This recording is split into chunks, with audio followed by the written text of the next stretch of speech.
त्रिशा ने तुरंत अपना फोन भी निकाल लिया और सोचने लगी, क्या होगा अगर पुष्कर सचमुच में मुझे 1 महीने के लिए अपने साथ सोने को कहेगा तो? मैंने उससे पैसे तो लिए ही हैं और मैं 1 महीने उसके साथ सोने को राजी भी हो गई थी, लेकिन पुष्कर ने खुद ही तो मुझे जाने को कह दिया था। अब क्यों ये मेरे पीछे पीछे आकर मुझे परेशान कर रहा है? लेकिन पुष्कर को त्रिशा की धमकी से कोई फर्क नहीं पड़ा और बोला, ये मेरा अपार्टमेंट है, तुम्हारा अपार्टमेंट बगल वाला होगा शायद, उसमें जाओ। त्रिशा ने हैरान होते हुए कहा, क्या तुम भी यहीं रहते हो? इस वक्त त्रिशा का सर ज्वालामुखी की तरह फटने ही वाला था। अचानक ही त्रिशा सोचने लगी, ओ माय गॉड, पुष्कर भी तो एक प्रोफेसर है, तो इसलिए उसे भी एक अपार्टमेंट मिला ही होगा। लेकिन इस पुष्कर को मेरे बगल का अपार्टमेंट क्यों मिल गया? अब मैं क्या करूं? कहीं रात के वक्त इसने आकर मेरा दरवाजा खड़खड़ाना चालू कर दिया तो, या जबरदस्ती अंदर घुसने की कोशिश की तो? पुष्कर ने त्रिशा को इग्नोर कर दिया। अगर पुष्कर को ऑफिस में जाकर इस अपार्टमेंट की आईडी कीज नहीं लानी होती तो वो मीटिंग में भी नहीं जाता। भले ही पुष्कर के पास स्टूडेंट्स को अलॉट किया गया हॉस्टल का कमरा भी था, लेकिन पुष्कर के लिए वहां 4 लोगों के बीच में नाग देवता का ध्यान लगाना काफी इनकन्वीनियंट था। इसीलिए पुष्कर ने फैसला किया था कि वो प्रोफेसर अलॉटेड अपार्टमेंट में ही रहेगा। पुष्कर ने एक झटके के साथ अपार्टमेंट का दरवाजा खोला, त्रिशा को बाहर किया और तुरंत दरवाजा अंदर से वापस बंद कर दिया। त्रिशा, जो कि अभी भी हैरान सी खड़ी थी, दरवाजा बंद होने की वजह से उसके चेहरे पर एक जोर की हवा का झोंका आया। त्रिशा का पूरा शरीर कांप गया और वह गुस्से से अपने बाल नोचने लगी और फिर अपने कमरे में चली गई। अगले दिन का मौसम बहुत ही अच्छा था, जो कि फ्रेशर्स की एनसीसी ट्रेनिंग के लिए बहुत ही अच्छी खबर थी। सुबह सुबह के वक्त सभी फ्रेशर्स ने अपनी एनसीसी यूनिफॉर्म पहन ली थी और साथ में ट्रेनिंग के लिए निकल गए थे। एक बहुत ही भारी और मर्दाना आवाज ने कमांड दी, stand at ease, attention, look to the right, forward, count, march, 1 2 1 2।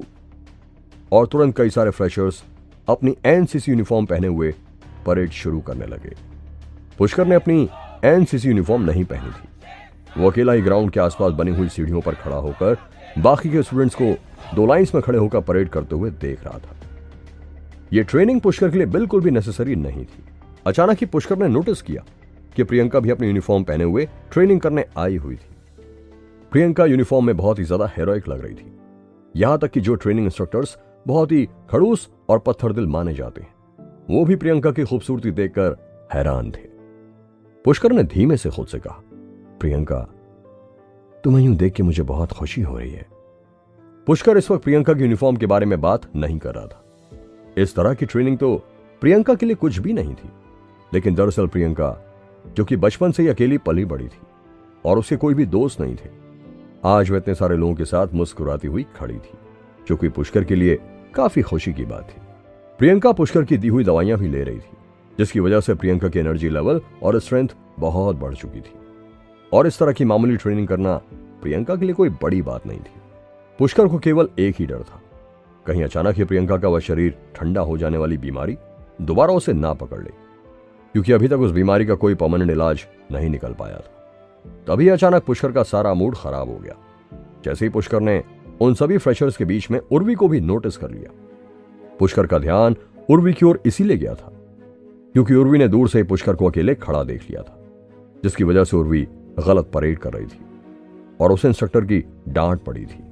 Pushkar सोचने लगा, ये मनहूस प्रियंका की क्लास में कैसे आ गई? जैसी ट्रेनिंग में ब्रेक हुआ, उर्वी के बगल में खड़ी एक छोटी हाइट की लड़की ने पूछा, तुम बार बार वहीं ऊपर क्यों देख रही हो? क्या तुम सीढ़ियों के ऊपर खड़े उस हैंडसम लड़के को जानती हो? उर्वी ने सिर हिलाकर जवाब दिया, हाँ, हमने डिप्लोमा एक ही कॉलेज से किया था।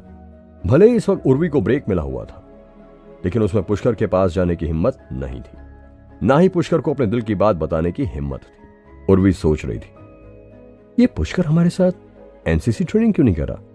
और उस दिन अपने घर पर तो कह रहा था कि ये मेरा ख्याल नहीं रखेगा, और अब आज देखो पुष्कर को इतनी देर से खड़ा होकर मुझे देख रहा है। आखिर ये चाहता क्या है? तभी उर्वी के साथ वाली लड़की ने कहा, बस बस झूठ मत बोलो, क्या वो सचमुच सिर्फ तुम्हारा क्लासमेट ही था? मुझे तो लगता है कि वो तुम्हारा बॉयफ्रेंड रहा होगा, है ना? इसलिए तुमने सुबह सुबह अनिरुद्ध का ऑफर भी ठुकरा दिया।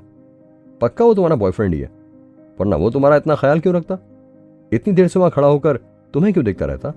उर्वी भी ये सुनकर ब्लश करने लगी और धीमी आवाज में बोली, नहीं, ऐसा नहीं है। अनिरुद्ध और मैं तो एक दूसरे को केवल 2 दिनों से जानते हैं। वो तो मुझे बस यही पूछने आया था कि मैं कौन से सब्जेक्ट से मेजर कर रही हूं।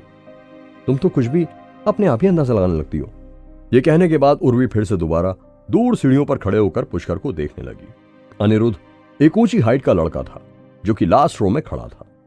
अनिरुद्ध भी उर्वी को नोटिस कर रहा था, जिसकी वजह से उसने पुष्कर को भी नोटिस कर लिया था। तभी अनिरुद्ध के साथ वाला लड़का बोला, अनिरुद्ध भाई, सीढ़ियों पर खड़ा हुआ वो लड़का कहीं उर्वी का बॉयफ्रेंड तो नहीं? और तो और वो साला फ्रेशर होकर भी एनसीसी ट्रेनिंग नहीं कर रहा? कहीं ऐसा तो नहीं कि वो फ्रेशर ही ना हो और हमारा सीनियर हो?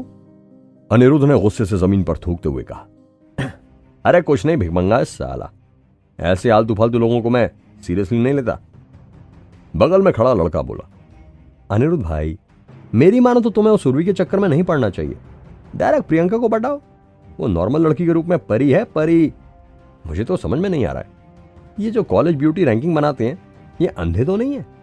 ऐसा कैसे हो सकता है कि प्रियंका का नाम टॉप 10 में भी नहीं है?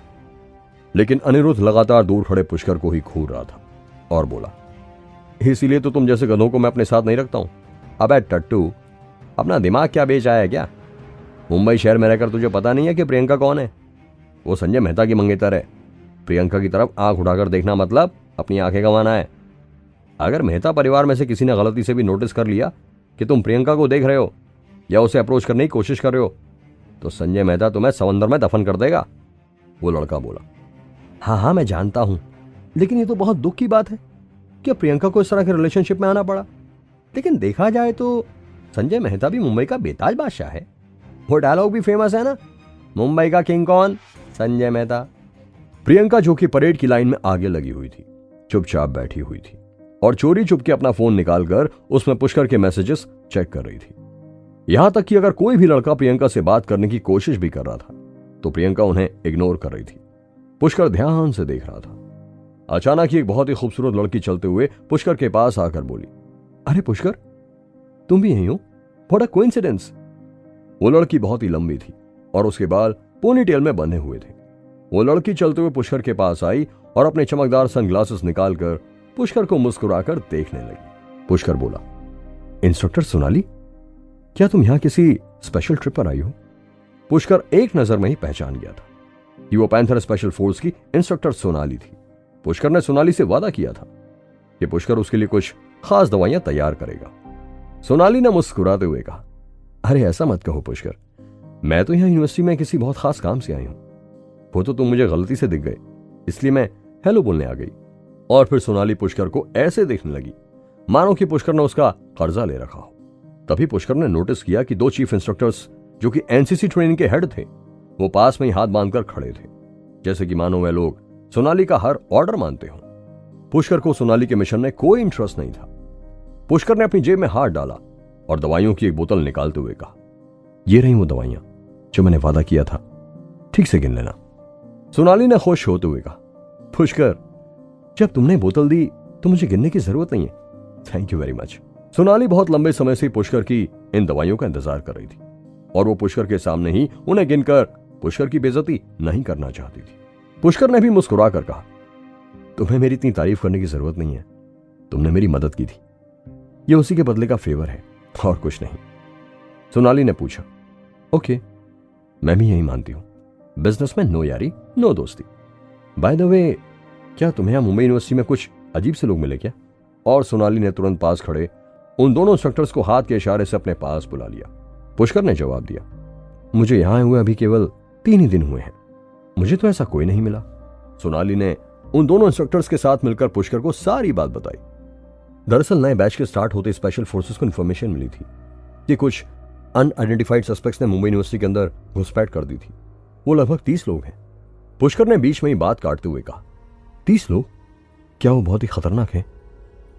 पुष्कर के लिए मुंबई यूनिवर्सिटी एक तरीके से दूसरा घर ही था, इसलिए पुष्कर बाहर से आए हुए बदमाशों को यहां नहीं रहने दे सकता था। सोनाली ने परेशान होते हुए कहा, फिलहाल के लिए हमारा शक डार्क लिस्ट वालों पर है।